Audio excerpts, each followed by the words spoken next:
এই সংসদে আমার কাছে মনে হয়েছে যেই কমিশনগুলোর সবচেয়ে বেশি দরকার ছিল তার মধ্যে অন্যতম একটা দরকারি একটা কমিশন ছিল পুলিশ সংস্কার কমিশন। দুঃখজনক বিষয় হচ্ছে এই কমিশনটা সংসদে উঠানোই হয় নাই, এই যে অর্ডিন্যান্সটা সংসদে উঠানোই হয় নাই। অর্থাৎ এটা আলোচনার জন্য এটার প্রয়োজন আছে কি না, বা এটা কতটা প্রয়োজন, জনগণের জন্য কতটা প্রয়োজন, এটা নিয়ে আলোচনা করার জন্য সংসদে উঠানোই হয় নাই। মানে পুলিশ এই অভ্যুত্থানের অন্যতম একটা স্টেক হোল্ডার, তাদের রোল কী ছিল সেটা নিয়ে আমাদের পরবর্তীতে কথাবার্তা আছে, কিন্তু অন্যতম একটা স্টেক হোল্ডার। আমরা পরবর্তী রাষ্ট্র ব্যবস্থাটা যদি জনবান্ধব করতে চাই তাহলে পুলিশের স্বাধীনতা না, পুলিশের সুরক্ষাটা আমাদের প্রয়োজন ছিল। কিন্তু দুঃখজনক বিষয় হচ্ছে সেটা নিয়ে এই সংসদে কোনো ধরনের কথা সরকারি দল বলতে দেয়নি।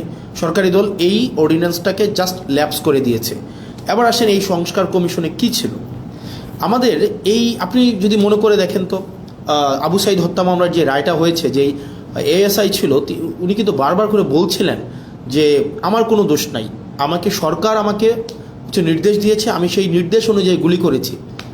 ঠিক সেটাই, পুলিশকে নির্দেশ দেওয়া হয়, সেই নির্দেশকে লফুল নাকি আনলফুল সেটাকে অ্যাসেস করা কিন্তু পুলিশের পক্ষে সেটা সম্ভব হয়ে ওঠে না। তো আমাদের যে পুলিশটা গড়ে উঠেছে, এই পুলিশ সম্পর্কে আমাদের যে ধারণা, সেই ধারণাটা কি? সে পুলিশ হচ্ছে খারাপ, পুলিশ ঘোষ খায়, পুলিশ হচ্ছে দুর্নীতিগ্রস্ত, পুলিশ হচ্ছে চাঁদাবাজ, পুলিশের জমি দখল করে, মানুষের সম্পদ দখল করে বাসা থেকে উঠাই নিয়ে যায়। অর্থাৎ জনগণ এবং পুলিশের সম্পর্কটা এরকম বিরোধের একটা সম্পর্ক। জনগণের বিরুদ্ধে পুলিশের যে একটা চিত্র আবহমান কাল থেকে প্রতিষ্ঠিত করা হয়েছে, এটা আসলে রাষ্ট্রের জন্য কোনো সুখকর নয়। পুলিশ কিন্তু জনগণের বিরুদ্ধে থাকার কথা ছিল না।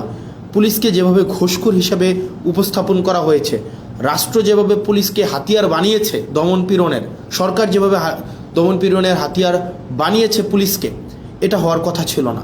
সেজন্য এই অভ্যুত্থানের পরে আমরা চেয়েছিলাম যে পুলিশকে একটা গুণগত সংস্কার হোক। কিভাবে গুণগত পুলিশের এই সংস্কারটা হোক? সেটা হচ্ছে আমরা চেয়েছিলাম পুলিশের যে একটা অভিযোগ আছে, আপনি দেখেন পুলিশের বর্তমান পরিস্থিতি, পুলিশ হচ্ছে, আমি ব্যক্তিগতভাবে মনে করি রাষ্ট্রের সবচেয়ে নিরীহ যদি রাষ্ট্রের কোনো অঙ্গ সংস্থা থাকে সেটা হচ্ছে পুলিশ। পুলিশকে মারতে বললে মারে, ছাড়তে বললে ছাড়ে, ধরতে বললে ধরে। পুলিশের এর বাইরে কিন্তু কিছু করার নাই। পুলিশকে যেই তার ঊর্ধ্বতন কর্মকর্তা যেই অর্ডার দেয়, সেটা লফুল হোক আর আনলফুল হোক, পুলিশ কিন্তু এটাকে বাস্তবায়ন করতে হয়।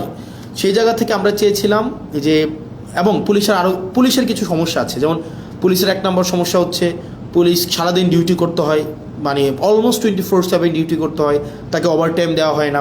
পুলিশ, আপনি যদি রাজারবাগ পুলিশ লাইনগুলোতে যান বা বাংলাদেশের থানাগুলোতে যান, আপনি গিয়ে দেখবেন পুলিশ যে ধরনের অমানবিক জীবনযাপন করে, মানে পুলিশের যে অমানবিক জীবনযাপন, এটা মানে যেটা আনইমাজিনেবল, একটা অমানবিক জীবনের মধ্যে থেকে, এবং তার যে বেতন কাঠামো আছে সেটা নিয়ে কথা নাই বলি, তাকে ওভারটাইম দেওয়া হয় না, তাকে অলওয়েজ সিনিয়রদের যে অর্ডার, এটা আনলফুল হইলেও তাকে এটা বাস্তবায়ন করতে হয়, এবং তাকে এটা বাস্তবায়ন যদি না করে তাহলে তার পদায়ন, তার পদোন্নতি, তার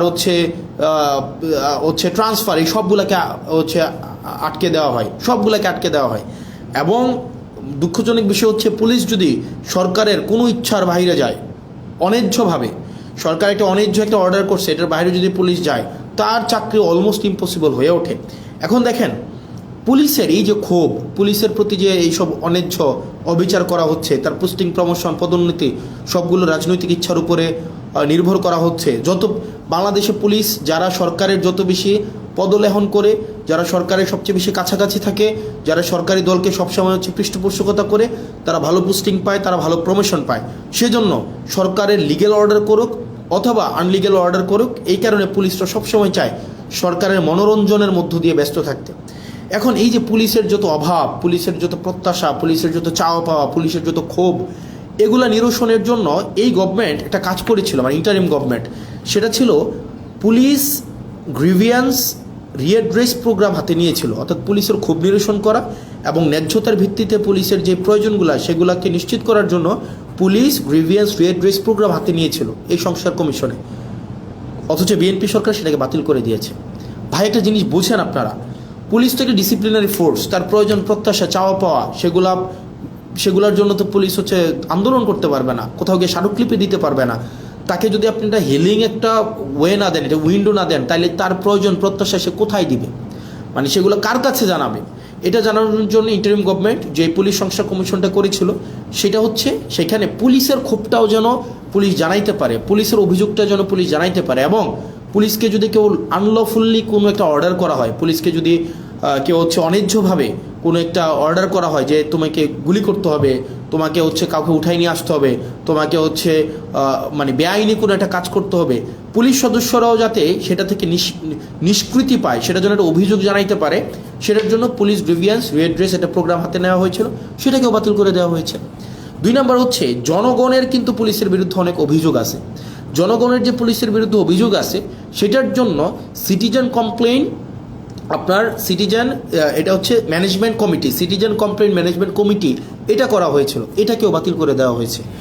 মানে অভ্যুত্থান পরবর্তীতে পুলিশকে যুগোপযোগী করার জন্য, জনবান্ধব করার জন্য ইন্টারিম গভর্নমেন্ট যেই ধরনের পদক্ষেপগুলো হাতে নিয়েছিল তার মধ্যে পুলিশ সংস্কার কমিশন অন্যতম। আপনি সেটাকে সংসদে উঠানই নাই, আপনি সংসদে উঠানোর আগে সেটাকে বাতিল করে দিয়েছেন। তো সেই জায়গা থেকে পুলিশের প্রতি, পুলিশকে যে রাজনীতি আবার করবে না, রাজনৈতিক হাতিয়ারে আবার পরিণত করবে না, পুলিশের যে উপরের যে পোস্টিংগুলো আছে, যেখানে প্রমোশনগুলো আছে সেগুলোকে যে আবার রাজনীতিক করবে না, সেটার নিশ্চয়তা কিন্তু না। এবং সেটা খুবই দুঃখজনক, মানে সেটা খুবই দুঃখজনক। আপনার আমার সামনে যারা আছেন, আপনারা আমাকে শুনতে পাচ্ছেন কিনা স্পষ্ট, বা দেখতে পাচ্ছেন কিনা, আপনারা আমাকে একটু জানাবেন কাইন্ডলি যে আমাকে স্পষ্ট দেখতে পাচ্ছেন কিনা। আমি নিশ্চিত না, কারণ শুরু থেকে আমি কথা বলছি। তাহলে দেখেন, পুলিশকে আমাকে যুগোপযোগী করতে হবে, পুলিশকে জনবান্ধব করতে হবে, পুলিশকে রাষ্ট্রের লাঠিয়াল বাহিনী হিসেবে, পুলিশকে যদি আমি রাষ্ট্রের লাঠিয়াল বাহিনীতে পরিণত করি, এবং পুলিশকে যদি ছাড়তে বললে, পুলিশ আমাদেরকে মাঝে মাঝে এসে বলে যে ভাই আমাদের পরিণতি হয়েছে এটা, সরকার ছাড়তে বললে ছাড়ি, মারতে বললে মারি, ধরতে বললে ধরি, অর্থাৎ আমাদের এই তথৈবচ অবস্থা। এখন এই তথৈবচ অবস্থা থেকে মুক্তির জন্য পুলিশ শুধুমাত্র লিগ্যাল অর্ডারটা বাস্তবায়ন করবে, এবং পুলিশ সরকারের লাঠিয়াল বাহিনী হইবে না, পুলিশ জনবান্ধব হবে, পুলিশ জনগণের হবে। সেটার জন্যই কিন্তু হচ্ছে সংস্কার কমিশনটা করা হয়েছিল। দুঃখজনক বিষয় হচ্ছে এই সংস্কার কমিশন, এই সরকার এটাকে ল্যাপস করে দিয়েছে, এটাকে উঠাইয়ে নাই। তার মানে এই সরকার যে অ্যাটিটিউড, এই সরকারের যে মনোভাব পুলিশকে নিয়ে, এই সরকারের যে চাওয়া পাওয়া পুলিশকে নিয়ে, সেটা হচ্ছে এই সরকার পুলিশকে আবার একটা লাঠিয়াল বাহিনীতে পরিণত করতে চায়। কারণ সে যতই বলুক আমরা এগুলাকে বিবেচনা করব, আমরা এটাকে আরও বেশি সুন্দর করে, আরও বেশি শক্ত করে নিয়মের মধ্য দিয়ে এটাকে করব, আলটিমেটলি কিন্তু এটা করছে না, বা করবে কিনা সেটা কিন্তু আমরা আস্থা পাচ্ছি না। পরবর্তীতে যদি আরও ভালো সংস্কার কমিশন আপনি করতেন, তাহলে এই কমিশনটাকে আপনি স্বীকৃতি দিয়ে পরবর্তীতে আপনি ভালো সংস্কার কমিশন করতেন, আপনি কিন্তু সেটা করেন নাই। তার মানে পুলিশ সংস্কার কমিশনেরকে বাতিল করার মধ্য দিয়ে এই সরকারের মনোভাব কী বা কোন দিকে যাচ্ছে সেটা কিন্তু আমরা বুঝতে পারি।